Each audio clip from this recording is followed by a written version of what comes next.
Chani muso denmisɛnnin mɔgɔkɔrɔba Mali kunnafoni.net filɛlibagaw anw minnu b'an na saga ni wagati Mali kɔnɔ ni Mali kɔ kan an b'aw bɛɛ fo dan tɛ foli min na aw yɛrɛ b'a dɔn ko min bɛ dugu kɔnɔ bi Sidiki Jabate ni Mama Sita ka ko in donc an wulila k'an senna yala yala ka Maliyɛnw ɲininka u hakilinata ye mun ye ko in kan donc o la an b'a fɔ aw k'an su tantɔ ni min bɔra a la aw ni ne an bɛ jɛ k'o filɛ.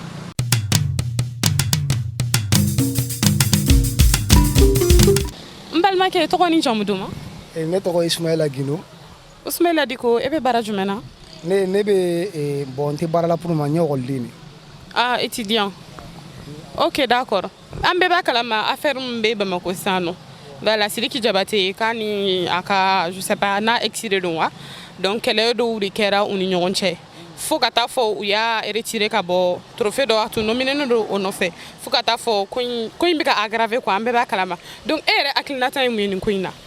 Bon ne hakilinata ye ko min ye nin na tiɲɛ yɛrɛ la Sidiki ye mun kɛ ko ɲɛnama kɔni tɛ tiɲɛ na ka muso bugɔ ka se fo nin degré bɛɛ ma c'est pas joli à voir quoi mais kɔfɛ an tila k'a mɛn tuguni neti kelen in sanfɛ tuguni u bɛ chantage de kɛ Sidiki la k'a tanti de wa a ba de wa n t'a dɔn de a bɛ wari minɛ Sidiki la n t'a dɔn Sidiki ye wari di de jɔ bon fɛnɛ fɔra ko Sidiki ye wari di jɔ o de la a bɔra ni nin ko ye denni yɛrɛ kumara denni ko in kɛra ani san cɛ k'a bɛ san kelen bɔ ne hakili la o ko kɛ kuma ale y'a kɛ kuma jɛ quoi tiɲɛ yɛrɛ la o fɔ kuma tɛ sisan quoi ou bien wari di ne tigɛra wa n'a y'a fɔ wa ou bien mun de don wa an kɔni t'a dɔn c'est que wari di ne bɛ sɔrɔ parce que kabini n'a kɛra wagati min na n'a tun bɔra k'a fɔ solution tun bɛ sɔrɔ la mais nin kɛra sisan nɔ a bɛ n'a fɔ Sidiki ye wari di de jɔ o de ma bɛn u ma o bɔra ni photo in ye k'a publier fan bɛɛ fɛ ko tante ye photo publier fan bɛɛ fɛ tiɲɛ na ne kɔni ka faamuya la dɔ bɛ Sidiki la dɛ mais tanti in yɛrɛ bɛ ka ko kɛ cogo min na ko kɛta tɛ quoi o yɛrɛ ne ni o yɔrɔ in kama ne bɛ jo di Sidiki ma ka tɛmɛ olu yɛrɛ kan quoi i y'a faamu wa voilà. Donc o de tun ye hakilinata ye? O tun ye ne hakilinata ye. D'accord conseil jumɛn b'e bolo sisan ka ɲɛsin an ka artiste denmisɛnninw ma? Bon an ka artiste denmisɛnninw ne bɛ conseil min f'u ye u bɛ mun kɛla nin ye muso bugɔ nin tiɲɛ na ko tɛ ne muso jarabila tiɲɛ na a b'i fɛ kuma ka muso bugɔ ka se fo nin étape sugu la quoi ne kɔni ne b'u ladi tiɲɛ yɛrɛ la u k'a dabila ko ɲɛnama tɛ yɛrɛ walahi ko kɛta tɛ c'est pas joli à voir quoi voilà o de tun bɛ ne fɛ. D'accord merci beaucoup.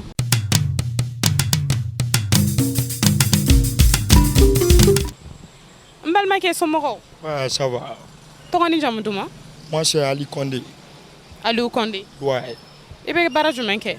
Je suis étudiant. Étudiant? Ouais. Ok d'accord histoire min bɛ Bamako sisan nɔ bɛɛ b'a kalama Sidiki Jabate et Mama Sita donc e yɛrɛ hakilina ye jumɛn ye nin ko in na de? Bon quand même ne hakilina ye min ye bon Sidiki Jabate il a tort, il a plus que tort même. Déjà lui il est une célébrité ici au Mali, mondialement même je dirais. Bon, quand muso brutalisé à ce nouveau ma vraiment c'est pas joli à voir. Mais comme souvent même connecté quoi. Il y a un coin qui est depuis 2019.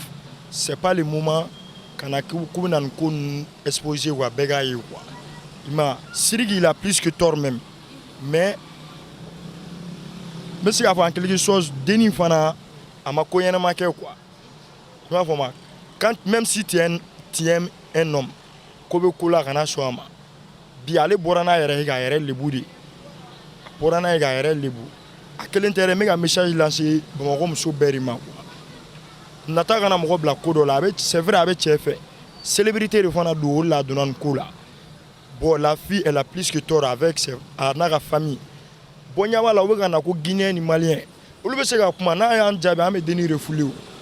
Ou bien bon ne bɛ min fɔ vraiment Sidiki Jabate yɛrɛ ne bɛ conseil d'a ma de fait que n'an ko ni rappeur la yɛrɛ a tun tɛ balana mais ale bɛ misiki gam genre min kɛ ani brutalité tɛ bɛn quoi i m'a fɔ ma bon ne yɛrɛ ka conseil ye min ye ka di Mali artiste ma ni ma ko ma deli ka y'u la ala kana ɲɔgɔn wɛrɛ y'u la quoi i ma mais n kɔni n bɛ jigi Sidiki la dɛ mais n bɛ jigi den na somɔgɔw de la trop.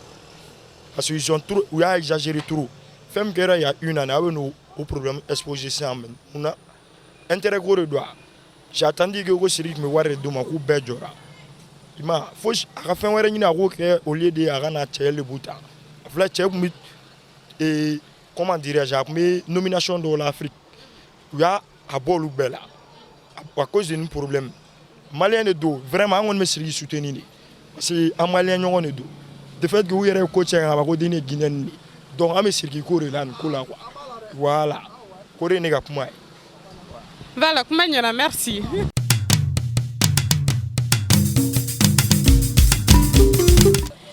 Ne b'a n'u la. Nse somɔgɔ. D'accord donc histoire min bɛ san Bamako bɛɛ b'a kalama Sidiki Jabate ni Mama Sitaka ko ne ko e yɛrɛ hakilina ye jumɛn ko in na. Ne yɛrɛ hakilina ye mun ye ko in na Mama Sitaka t'u ka so ne Sidiki ye Mama Sitaka fɛ a bɛ taa sɔrɔ ka so o de ye ne hakilina ye ne den o de ye ne hakilina ye. Mais foyi t'e bolo tuguni k'a fara a ko kan. Foyi wɛrɛ tɛ ne bolo ka fara a ko kan.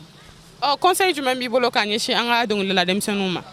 Conseil bɛ ne bolo ka ɲɛsin a ka dɔnkilidala denmisɛnninw ma u ka ɲɔgɔn minɛ ka ɲɛ u ka kɔrɔmatigɛliw dabila o conseil de bɛ ne bolo dɔnkilidayɔrɔ la quoi o conseil dɔrɔn bɛ to conseil foyi tɛ ne bolo ka bɛn o de ka di ne ye a ka dɔnkilidala kɛ to ne bolo Sidiki Jabate yɛrɛ ye mɔgɔ sɛbɛ a ye n bonya a ka fosi ma se ma n'o tɛ ne furu kɔni bɛ Sidiki yɛrɛ sɛbɛ ma a bɛ taa Mama Sitaka sɔrɔ ka so o de kɔni ka di ne ye o de ye ne ka hakilina ye o ka sɔn. D'accord merci.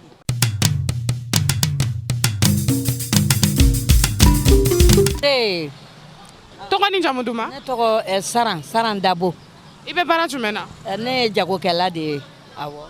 D'accord sisan nɔ komi histoire min bɛ Mali kɔnɔ an bɛɛ b'a kalama Sidiki Jabate n'a terimuso ka ko y'a bugɔ ko fo Sidiki kun nominenen don u y'a retiré donc e hakilinata ye mun ye nin ko in yɛrɛ kan ko parce que k'a ye muso bugɔ e hakilinata ye. A ka bɔ a la yɛrɛ de n'a ɲana o ka d'an ye n'a ye denni minɛ ka ɲa o ka d'an ye u b'a bila a la mɔgɔ muso bɛ bugɔ mais i tɛ muso gosi tan sa a y'a bugɔ cogo min a ma diya ne yɛrɛ ye awɔ denni ye cogo yɛrɛ n'i y'a ye wolomuso bɛɛ bɛ miiri i yɛrɛ de la ni den ye minɛ kojugu la cogo dɔ la a bɛ mɔgɔ tɔɔrɔ ne kɔni b'a ɲini Ala fɛ Ala ka nin ko ban k'a ko datugu Sidiki ka segin a kɔ a ka denni furakɛ a k'a furakɛ ka fɛnw d'a ma o bɛ diya ne ye awɔ o ye ne ka ko ye. Conseil jumɛn b'e bolo k'a ɲɛsin an ka dɔnkilidala denmisɛnninw ma? Dɔnkilidala denmisɛnninw. O conseil. Musomaninw k'u hakili sigi cɛko la ni sanga bɛ min na bɛɛ k'i kɔlɔsi a la dɛ n'i y'a ye denni fɛ Sidiki fɛrɛla ni ma taa a ka sangako de y'a kɛ parce que sanga min b'a fɛ Sidiki y'i ta o de fɛ ka waliden minɛ k'a lanjaba o man ɲi sa ni mɔgɔ kɛr'i fɛ i fana k'a dɔn a ye e m'a furu fosi i b'a minɛ k'a bila i bara k'a gosi n'o tɛ Sidiki yɛrɛ ko ka di ne ye ka tɛmɛ diɲɛ bɛɛ kan mais Sidiki nege bɔra ne la nin ko nin bolo nin y'a nege bɔ ne la.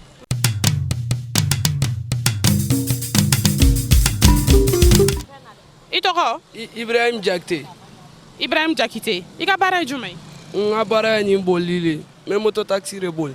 Moto taxi donc e hakilinata ye Sidiki ni Mama Sitaka ko in e hakilinata yɛrɛ ye jumɛn ko in na? Bon ne kɔni hakilinata ye mun ye a kun man ka bugɔ a fɔ mun na musow b'i n'a fɔ an woloba bon an k'u bɛɛ minɛ ka ɲɛ quoi o de kun ka ɲi quoi bon ale Sidiki filɛ an b'a ale fɛ quoi ni artiste bɛɛ ye quoi mais ale ye nin mun kɛ o ma ɲa bon a filɛ ka nin mun kɛ a ka ko dɔgɔyara an bolo dɔɔni quoi i m'a ye muso filɛ a tɛ bugɔ fɛn ye quoi an kan ka bugɔ a bonya an balakaw de don quoi o de kun ka ɲi quoi i m'a ye bon. Voilà welekan jumɛn b'e bolo conseil k'a ɲɛsin artiste denmisɛnnin tɔw ma? Bon an bɛ mun fɔ artiste fitinin ninnu ye u k'u sabali quoi i m'a ye u k'u sabali n'u donna dɔnkilida la u k'u basigi surtout musomanin ninnu yɛrɛ n'u y'a dɔn sanga bɛ mun na n tɔgɔ u b'a fɔ u bɛ girin ka da o de kan quoi u k'u basigi diɲɛ wagati nin n'i y'a mɛn mɔgɔ ɲana i ye sanga sɔrɔ i y'i basigi de quoi i y'a mɛn voilà. Kuma ɲɛna merci.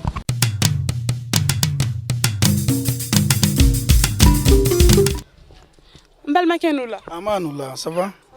Tɔgɔ ni jamu duman? Isa Ongoiba. I ka baara bɛnnen bɛ jumɛn ma? Ne bɛ restauration de kɛ kɔnɔ. D'accord donc histoire min bɛ ka circuler sans rumeur sur les réseaux sociaux ni yɔrɔ bɛɛ ko Sidiki n'a ka go dɔ tun bɛ ɲɔgɔn fɛ mais k'a ye denni bugɔ k'a bana donc a kun nominenen dɔ fana trophée dɔ nɔfɛ k'u y'a retiré ka bɔ o liste la mais e hakilinata yɛrɛ ye jumɛn ko in kan? Bon hakilina mun bɛ ne la nin ko in na denni ko ko Sidiki ale bugɔ mais cɛ no fɔlɔ wa est ce que preuve jɔnjɔn sɔrɔla la et puis i bugɔra i ma bugɔ i bugɔra waati min na i ma kuma o waati i bugɔra passé la donc kɔfɛ ka tila ka n'a fɔ e bugɔra ta k'a sɔrɔ trophée ko ninnu fɛn dɔw tun bɛ sen na est ce que a kuma bɛ mɔgɔ min na fo preuve de ka sɔrɔ fɔlɔ enquête de bɛ kɛ k'a ko sɛgɛsɛgɛ ji ɲɛma jɔlen na k'a lajɛ ni tiɲɛ de don ani mun ka kan o bɛ kɛ mais tant da la dɔrɔn a ye n bugɔ n fari banalen don n bɛ tan a ko jɛlen tɛ vraiment a ko jɛlen tɛ. sinon balimakɛ photo dɔw tun bɛ denni ko y'ale ye.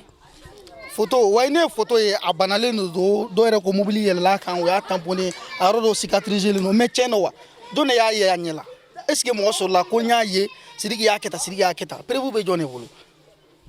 Voilà, n balimakɛ kuma ɲɛna sisan nɔ conseil jumɛn b'e bolo k'a ɲɛsin an ka dɔnkilidala denmisɛnninw ma.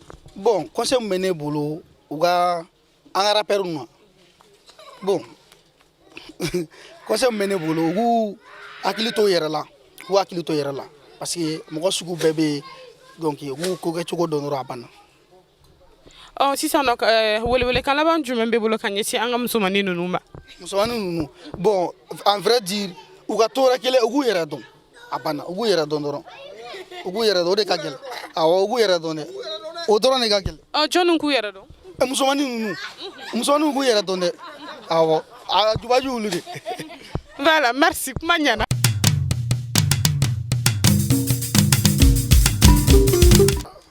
tɔgɔ ni jamu duman. Ousmane Diarra. Ousmane Diarra, rumeur dɔ de bɛ ka circuler concernant l'affaire de Sidiki Diabaté et de Mama Sita. E hakilinata ye jumɛn ko in na? Bon tiɲɛ la su dɔ de ne yɛrɛ bɔra ko in kalama sinon ne tun tɛ ko in kalama quoi.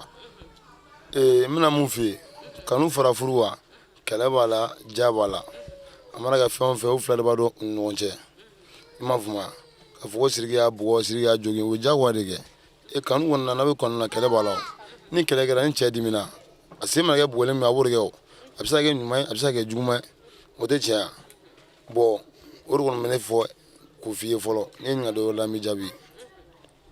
sisan nɔ welewelekan jumɛn b'e bolo k'a ɲɛsin an ka artiste denmisɛnninw ma.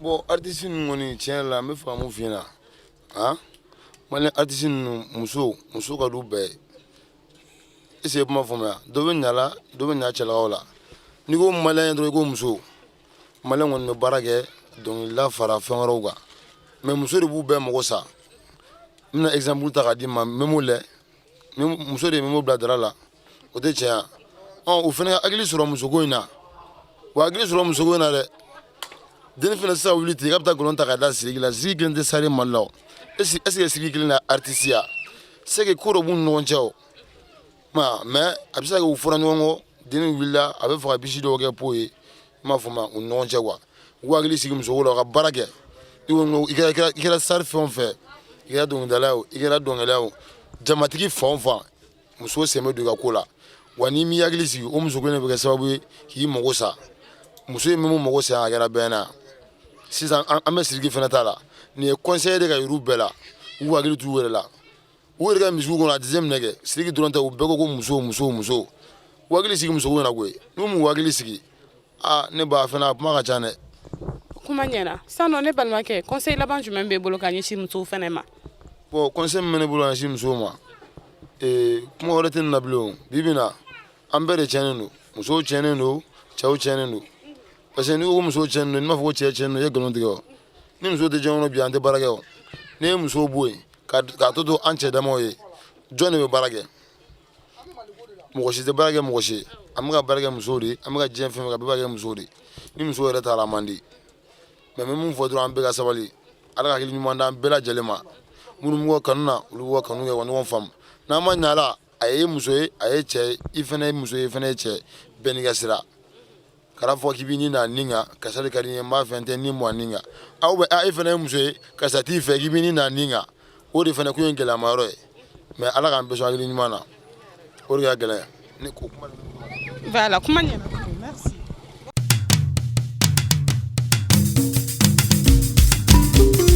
ne b'a n'u la. nse somɔgɔw bɛ di nse.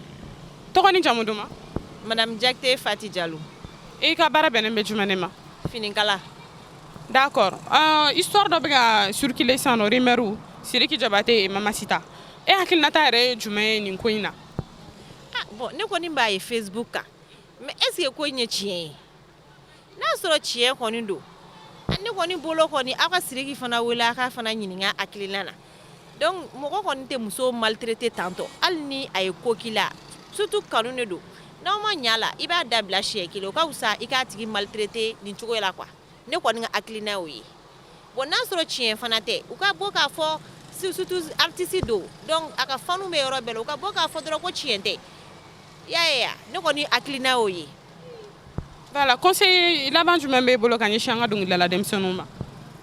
Bon, dɔnkilidala denmisɛnninw fana muso ko ma se nin yɔrɔ ma quoi ne bolo n'i ye tɔgɔ sugu dɔ sɔrɔ ne hakilina na muso bɔlen bɛ diɲɛ kɔnɔ muso bɛ fan bɛɛ fɛ n'aw ma ɲa la a b'a dabila i ka n'i ka réputation la nɔgɔ quoi o ka wusa i k'i yɛrɛ la nɔgɔ i k'i yɛrɛ bafouer muso kelen kama quoi bon u ka fara ka musow fana maltraité hali n'a sɔrɔ tɔgɔ b'i la wari b'i kun o t'i kɛ sababu ye k'a fɔ k'i bɛ muso maltraité nin cogo la quoi ne kɔni hakilina y'o ye ni donna mɔgɔ min gasi la fana o ka yafa n ma. Merci beaucoup, kuma ɲana trop.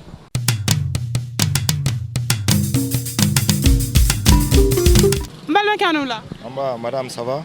Ça va, tɔgɔ ni jamu duman? Samake Ousmane Toumani. I ka baara bɛnnen don jumɛn ma? Juriste. D'accord. An bɛɛ b'a kalama histoire min bɛ ka circuler sur les réseaux sociaux Sidiki Jabate et Mama Sita. E hakilinata ye jumɛn ko in kan? Bon, Sidiki Jabate a ye mun kɛ a ma ɲa mais a jo t'a la a ka yafa a ma quoi. E hakilinata o dɔrɔn de? Bon, ne hakilinata o de a tɛ segin a ɲɔgɔn wɛrɛ kan quoi. A bolo b'a kɔ quoi. A ka yafa a ma. Conseil laban jumɛn b'i bolo ka ɲɛsin an ka artiste denmisɛnninw ma? Bon, musobɔgɔ kɔni ma ɲi nɔ k'u hakili t'u yɛrɛ la dɔrɔn k'u ka baara kɛ u ka musobɔgɔ nin b'u ka ko la quoi. Voilà.